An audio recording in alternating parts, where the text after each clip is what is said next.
Chapter 1.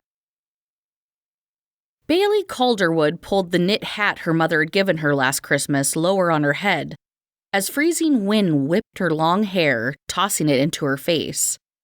Wind whistled between the tall ponderosa pines that surrounded her employer's house near Sun River, Oregon. Why had she agreed to move to Mona Belafonte's home? On a good day, her employer was difficult to please, but now that she'd had a stroke, most of the time she was impossible. Not that Bailey blamed the woman for being difficult. She had to be frustrated and angry at her situation and slow recovery. Bailey needed to take care of her task quickly and get back to the house. Mona didn't like to be alone. Thankfully, the youngest of the Belafonte brothers was returning from France next week in time for the holidays. From what she'd been told, he worked with the design side of the business as well as the construction side. And she was hoping having him here would brighten Mona's mood and speed her recovery. The task of freshening his cabin should go fast, but since it had been closed up for the past 2.5 years, there'd probably be a good deal of dust to contend with. Crunching metal and shattering glass punctuated the early afternoon air. Bailey's stomach clenched and her pulse jumped. Oh no, the noise had come from the direction of the road. Snow nipped at her ankles as she jogged along the driveway that wove through the woods to the road. A small pickup with steam rising from under the crumpled hood had wrapped around a huge pine. The driver slumped behind the wheel. She bounded through the snow and yanked open the door. Blood streamed down the man's face. She fought rising panic. What if he was dead? She nudged the man's shoulder, noting his expensive suit and tie. "Sir? Wake up. Please be alive." "Don't." He pushed at her. "Leave me alone." His head rolled to the side. She yanked her hand away. Was he drunk? She sniffed but didn't smell alcohol. What should she do? She left her cell phone at the house. He may not want her help, but he definitely needed it. She patted his face. "Hey, wake up. We need to get you out of here." No response. Maybe if she shook him, no. What if he had a head injury? She bit down on her bottom lip. A glance at the steaming hood caused her panic to rise. She didn't think the pickup would catch fire, but she'd seen enough vehicle explosions on TV to prompt fear. He was too large for her to get him out on her own. She needed him conscious. What do I do, Lord? Looking around for anything that could help, her gaze rested on the snow. It was worth a try. She balled clean snow in her hands and applied it to his head. The cold ought to wake him, and it would help with the nasty gash, too. A minute later, he groaned and slowly his lids opened. What happened? Maybe he had a brain injury. You crashed. Other than the gash on your head, are you okay? She wanted to shout at him to hurry and get out, but forced herself to at least appear calm. No flames were coming from the hood, yet. He shifted and winced. I think so, but I hurt in places I didn't know existed. He barked a laugh. Fear gripped her. Was this man gravely hurt, or had he miraculously escaped serious injury? What if he had internal injuries? She straightened and looked around at the scene. There was no evidence of another vehicle being involved. Probably a deer or a patch of black ice had caused him to lose control. At least the engine had stopped smoking or steaming or whatever it had been doing. I imagine you're going to be sore for a few days. By the look of your eye, I'm guessing you'll have a shiner too. He brought his hand to his face and flinched when he made contact with the area around his eye. Your pickup is a mess and won't be going anywhere without a tow. Blood oozed from the gash on his forehead. Suddenly woozy, she rested a hand on the pickup. This man needed her help, and she was the only able-bodied person around for miles. A tissue box on the floor at his feet caught her attention. Hold on a second. We need to get you out of here, but first. She slid her arm beneath his legs and grabbed a wad of tissues, then pressed them to his forehead. We should stop this bleeding. He jerked away. Hey. I'm sorry, I didn't mean to hurt you. He laid his hand over hers. It's okay. His voice gentled. I've got it. Thanks. He released his seatbelt and gingerly stepped out of the Ford Ranger 4x4. He swayed. She slipped an arm around his waist. Easy there. Don't want you falling or passing out. She chuckled nervously. I've already got one invalid to take care of. She shot him a smile, hoping to ease the tension that hung between them. He gave her a lopsided grin. How is my mother doing? She loosened her hold on the man and looked at him more closely. He had the Belafonte blue eyes and broad shoulders. You're Stephen. He nodded, then gasped. Her insides knotted. Though obviously in pain, he put a strong front. She admired his strength. Maybe keeping things casual would help get his mind off his discomfort. We weren't expecting you until next week. Your mom will be thrilled to see you. She shot him a grin. Mother made it sound like she needed me, so I came back early. Are you her assistant? Yes, I'm Bailey. Good to meet you. However, I wish I'd made it to the house first. Let me grab my bag. He gingerly moved away from her supporting arm. The man, who towered over her 5'7" frame, slowly ducked his head and reached across the seat. He twisted back around, holding a small duffel bag, pain etched on his face. She pushed her glasses up higher onto her nose and stuffed her gloved hands into her jacket pockets. Is that all you have? I like to travel light. But you've been out of the country for a long time. How could you only have one small carry-on? She'd heard of traveling light, but one bag was extreme. He quirked a grin. Sorry, I was trying to be funny. The airline lost my luggage. Figures. You're really having a bad day. I've had worse. A haunted look darkened his eyes as he limped along the snow-covered driveway toward the house. Her heart tripped. From what she'd been told, he'd experienced much worse. She matched his slower pace. I'm sure Mona will be thrilled that you came home early. Should I take you to the hospital? Or would you like to come to the main house and let me bandage the cut on your head and wait and see how you feel? I'm fine. Let's go to the house. I'm anxious to see my mother. Stephen glanced at the woman beside him, still trying to understand what his mother had been complaining about in her emails. Bailey seemed pleasant enough, even sweet. Her tender concern for him touched him deeply. It'd been a long time since someone showed that kind of care toward him. Mom tended to get caught up in appearances, so that was probably where Bailey failed. Her attire didn't meet his mother's standards. The red and hot pink knit cap on her long, kinky hair looked homemade, and the two large jackets she wore over her jeans didn't do her any favors. His teeth chattered.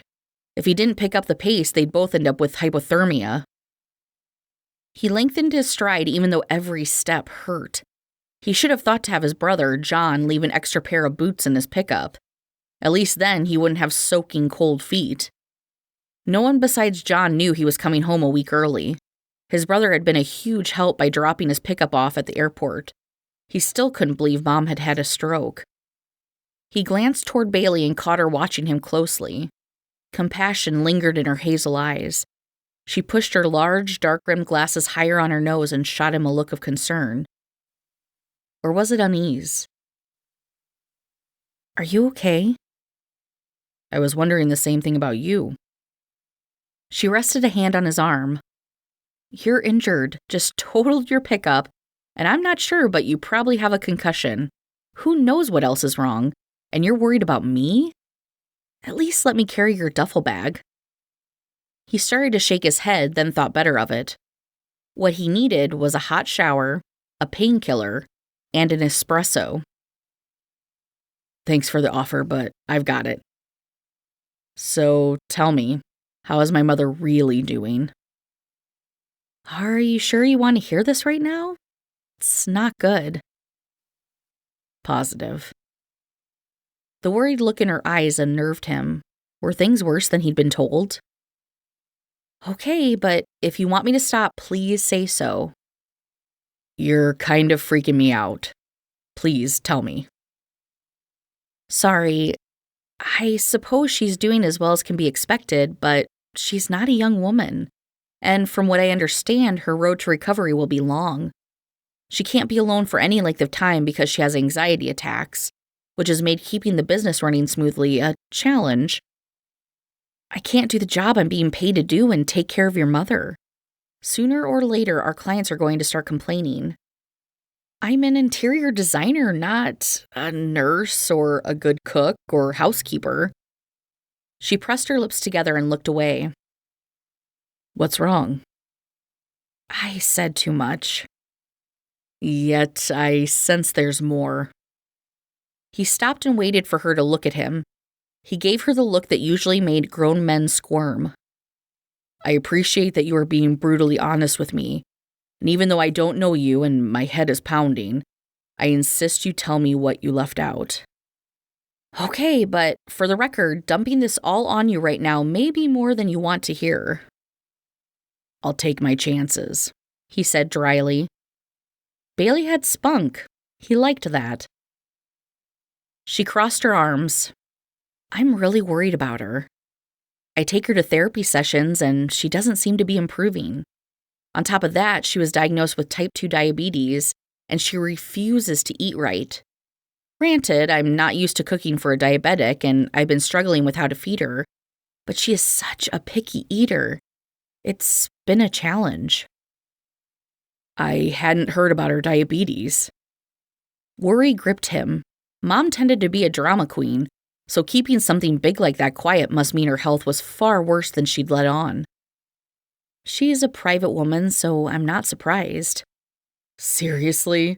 My mother loves attention. Not all attention is desirable. True. He still remembered the looks of pity he'd received after his wife died. Their pity was one reason he'd fled to France. I doubt anyone besides her doctor and I know. Unfortunately, her mood has been less than happy, and she doesn't want to be told what she can and can't eat. I'm at a loss for how to help her. She snapped her mouth closed. I see. Although the diagnosis surprised him, it shouldn't, since the disease ran in the family. But why hadn't Mom told his brothers? Surely one of them would have hired a cook for her. I wish someone had told me the extent of her problem. Had I realized how bad things were, I would have come home as soon as I learned of her stroke. I'm sorry you've been dealing with this on your own. I take it my family has been of little help. They do the best they can. What was going on here? It wasn't like his brothers to neglect family. Stephen's stomach knotted. If his mom was doing so poorly, why hadn't anyone told him? And why was an employee of their construction and design company taking care of her and not family? What had happened to everyone while he was away? Thank you for being honest. Now that I'm here, your responsibilities will shift to your actual job. My mom has always been tight with money and refused to hire out for work she can do herself. Considering the circumstances, though, maybe I can talk her into allowing me to hire a cook. But I make no promises. She is a stubborn woman. Bailey nodded. Are you planning to stay in the main house? No, but I will spend several hours each day there so you can slip out and deal with your actual job. The worry in her eyes made him wonder, but right now he'd talked all he could. The house came into view and he stopped. The snow set off the mountain-like lodge as if welcoming him home. Wow, it still looks amazing. She chuckled. I'd have thought you'd be immune to its beauty. Never. He breathed softly and continued forward. Decorative greenery and pine cones hung from the cedar pillars that supported the wraparound porch, giving it a festive feel. Nice touch. Did you do that? He motioned with his free hand toward the porch. She nodded. I started decorating last week. Mona plans to host Thanksgiving and Christmas here and wants everything to be perfect. I thought she was stuck in bed. Not anymore, she shrugged. I guess she's improved, but not as much as I'd hoped. She gets around, but slowly and with the help of a walker. Some tasks are harder than others for her. Bailey led the way up the porch steps and pushed into the house. There's a first aid kit in the kitchen. Take a seat. I'll be right back. She scurried from the massive entryway and disappeared around the corner. He settled into the nearest chair. Nothing had changed in the 2.5 years he'd been gone. It even smelled the same, like vanilla. Not even the furniture had moved, or the picture of him and his late wife Rebecca that rested on the mantel. He swallowed the lump in his throat and averted his eyes. Here we go. Bailey popped the top off the kit and tore the wrapper off an alcohol swab. This will probably sting. He sucked in a sharp breath. She wasn't kidding. How bad is it? He studied her face for a hint at the condition of his wound. Her hazel eyes with speckles of gold gave nothing away. It's actually not nearly as bad as I expected, considering how much it bled. Her tender touch didn't surprise him. Bailey had an air of gentleness about her. She radiated quiet. No wonder Mother was going nuts. She liked constant action and noise. Rebecca and Mother had gotten on very well. She was like the daughter Mom never had. Those two together had been a force of nature. He chuckled. Something funny? A beautiful smile lit Bailey's face. Her eyes sparkled in the dancing light from the picture windows. Being here brings back memories. Good ones, I hope.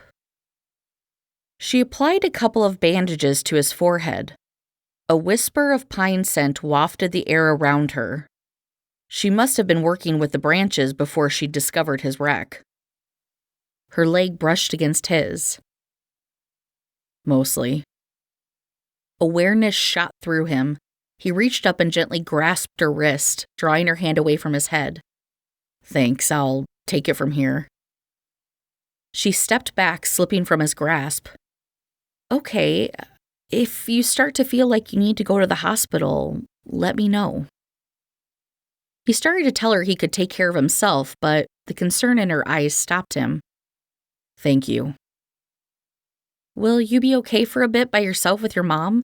There's something I need to do. Sure. She still wore her outdoor clothes and her tennis shoes were squeaking as she stepped past him toward the door. You should wear boots. She turned to face him. Excuse me? Your shoes are soaked. Your feet will get frostbite. She looked down. I don't have to go far. She spun around and bolted from the house. Surely she wasn't embarrassed by his comment, but something sent her fleeing. Bailey? His mother's clear voice drifted down from upstairs. He'd nearly forgotten about her. He rushed up the sweeping staircase as quickly as his sore muscles would allow and burst into his mother's bedroom. She sat up in her bed. Oh! Mom's eyes filled with sudden tears that quickly streamed down her aging cheeks. You're home. Her words came out slowly but clearly. He sidled up to her bed. I am. She wiped her eyes with a shaky hand. You look awful. What happened? He could say the same about her, but knew better than to comment about the side of her face that drooped slightly. Mom had always hidden her age well, but her 73 years were evident now. I hit a patch of ice and wrapped my pickup around that old ponderosa pine I wanted you to let me take out years ago. That thing is a menace. He quirked a grin to make sure she knew he was teasing. She wrapped his hand in hers and gave it a weak squeeze. I'm glad you lived to tell me about it. Now, where's my addled brain assistant? I don't know what's gotten into her lately. Ever since she moved into the house, she hasn't been herself. Her brow furrowed as she looked past him toward the door. He'd only met Bailey a short time ago, but addle-brained didn't fit his impression of her at all. More than likely, Mom's demands were frustrating the poor woman. Perhaps you are expecting too much of one person, Mom. She'd always been a taskmaster. Dad had been a good balance to her type A personality. Nonsense. I pay her well to do her job. She should rise to the occasion. She looked past him toward the doorway. Bailey went outside to take care of something, but I'm all yours. What do you need? A time machine? Come again? Had the stroke given her brain damage too? I'd like to rewrite history. No stroke for me, and no accident for you. He grinned, then grimaced as pain pulsed in his face. At least she hadn't lost her sense of humor. Since you are so quick to defend my assistant, what did you think of her? She's fine. He liked her quite a bit, actually, which surprised him considering his mother's attitude. It's not like they'd be spending much, if any, time together. Although, now that he'd met Bailey, he wouldn't mind. But what's your impression of her? Were they really going to have this conversation now? With a sigh, he sat on the edge of the bed. She came to my aid at my pickup and patched me up. He pointed to his forehead. She's a bit reserved, but she's kind. He shrugged. We only met a little bit ago. He remembered her gentle touch as she cleaned his wound and grinned. Mom harumphed and crossed her arms. Since you don't seem overly impressed by her, I want you to start searching for a new assistant for me immediately. What? I don't think that's a good idea. Alarm shot through him. She narrowed her eyes. I'm still running this business. Don't forget that. This was not a good time to be hiring someone new with the holidays so close. Bailey seemed competent and was certain to know the ins and outs of the business. It would be difficult to train someone new. Granted, he'd only met Bailey, but his defenses rose for the young woman nonetheless. After all, she'd rescued him from his accident. Then again, if his mother wanted her gone, he should honor her wishes. He'd have to tread carefully with this situation.